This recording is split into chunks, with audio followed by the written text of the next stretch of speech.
If you haven't heard, the Detroit Pistons have not been good at winning basketball games lately. In fact, so bad that they have now set an NBA record for the longest losing streak in NBA history. So, let's look back at this historic streak, and look back at the one they broke along the way.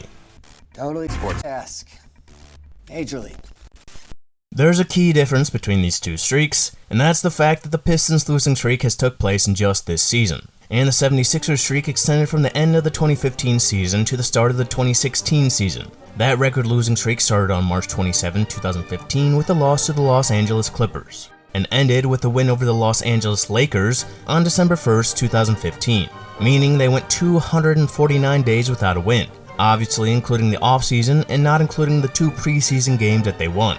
And had they not won the game against the Lakers, then the losing streak would have extended all the way to 41 games, considering they lost 12 straight after this game, which means they would have began the season with a record of 0-31.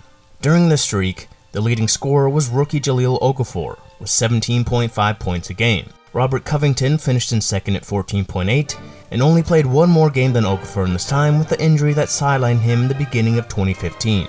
The leading assister was another rookie in TJ McConnell at 6.2, and the leading rebounder was Nerlens Noel in his second year, who averaged 9 rebounds a game. Granted, he did miss a few of these games. Obviously, the 76ers were a young team that struggled like most, and an important note in this is that Joel Embiid missed the entire 2015 and 16 seasons with injuries. With this young team, let's look at the teams they faced during the streak. If we use the simple rating system, which takes a team's average margin of victory and subtracts opponent's strength of schedule with 0 being average, we find that during this streak, 76ers opponents had a total SRS of 24.61, with an average of .88. For reference, that's close to where the Thunder were last year. And in these 28 games, their opponents had a combined record of 1,232 and 1,063. On average, these teams are 44-38, and the 76ers lost these games by a combined 315 points, and on average, 11.25 points. So they weren't necessarily facing the worst teams in the league, and 16 of these losses were only by single digits.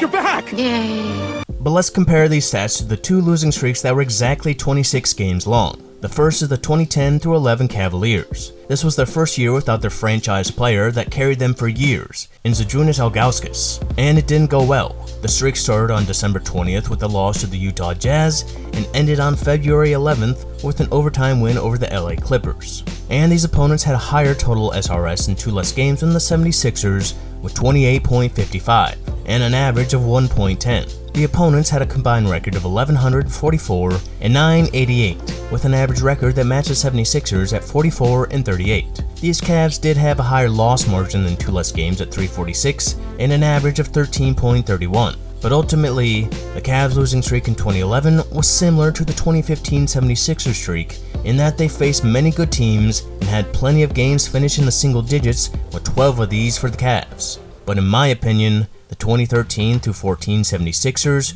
who also lost 26 straight games, is much worse than these 2 streaks. That streak began with a loss against the Atlanta Hawks on January 31st and ended with a win over the Pistons on March 29th.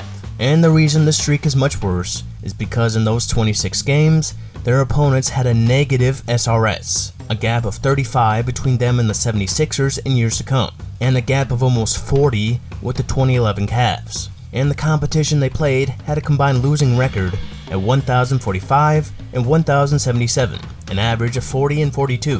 What makes these even worse is that the 76ers lost these games by a combined 464 points. That's 149 more than the 2015-2016 76ers, who played 2 less games, losing by an average of 17.8 points. So of these 3, it's pretty clear that the 2013 76ers had the worst streak in terms of opponents and win margins, even though it didn't last the longest. But there's one more we can look at in comparison, and that's one that finally came to an end.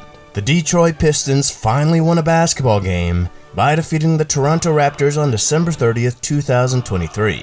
And something crazy is that there was a time this year when the Pistons were over 500, and that was when they beat the Bulls on October 28th to bring their record to 2-1. Putting them over 500, something the Bulls haven't accomplished this year.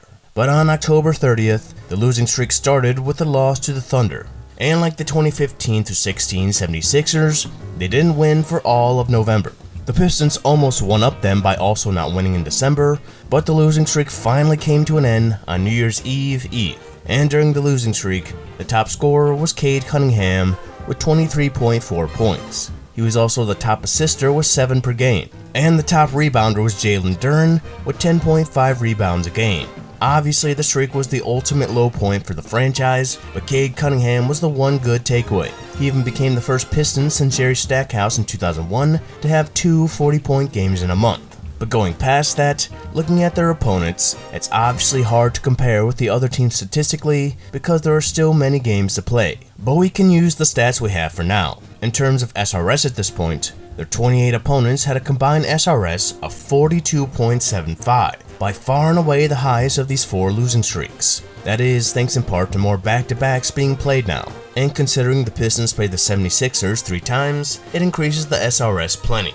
Obviously, we don't know what the final records will be, so we'll go by projected final records. And if the projected records hold, which they won't, their opponents will have a record of 1,244 and 1,053, with an average that is also 44 and 38. And the Pistons ended up losing these games by a combined 379 points, 13.5 on average, higher than the 2016 76ers and 2011 Cavs. So just based on what we have now, the Pistons probably face the best opponents of any team with the 26-plus game losing streak. Looking back at the streak, Jalen Duren missing 15 of these games did hurt, and as mentioned, they faced plenty of good teams. But then again, no team in history had ever lost 28 games in a row in one season, so it's hard to find good excuses. And now that the losing streak is over, the only question now is will they have the worst record in NBA history? Well, to not have the worst record by winning percentage held by the 2012 Charlotte Bobcats in a shortened season, they would need to win at least 9 games, which would tie the 1973 76ers for the most losses in a full season at 73. And out of the 3 teams we discussed earlier, the 2016 76ers ended with the worst record at 10-72. It will be close, but if they play like they did in the last 2 games, I think they will be able to get that elusive 11th win. But if they don't crack 11 wins, that will mean Detroit sports teams will have the worst record by winning percentage, or tie the worst, in all 4 major leagues in the 21st century. The Lions are now in good shape, and teams like the Red Wings are now trending in the right direction. But prior to this, sports in Detroit were in one of the worst rough patches in American sports history.